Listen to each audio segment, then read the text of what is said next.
యేసు ప్రభువుని పిలాతు దగ్గర తీసుకువచ్చాడు. యేసు ప్రభువుని ఏం చేయాలని వచ్చారు వాళ్ళు? అసూయతో యూదులకు రాజంట, ఏంటి ఇతని మెస్సీ అంట, ఇతను తప్ప ఎవరో లేరంట అని అక్కడున్న వారందరితో అనుకొని ఒకరు చెప్పుకున్నారు. చెప్పుకొని ఎక్కడ తీసుకొచ్చారంట? పిలాతు వద్దకు తీసుకొచ్చారు. అసూయతో ఏం చేయాలని? యేసు ప్రభుని ఎలాగైనా సిలువ వేయించాలని.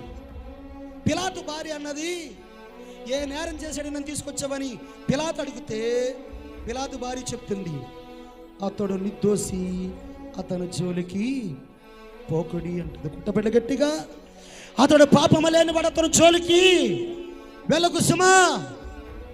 ఎందరికో తీర్పు తీర్చుంటావు, ఎందరికో న్యాయం తీర్చుంటావు, అతను జోలికి మాత్రం వెళ్ళకు. సైన్యము తప్పు పట్టుతుంది. ఏమని?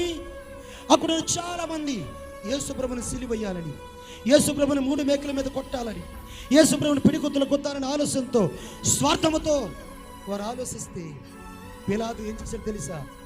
ఈ నీతిమంతుడు దయలో నాకేమీ కనపట్లేదని 2 చేతులు కడిగిస్తున్నాడు. కొట్టబిడ్డ గట్టిగా హల్లెలూయా.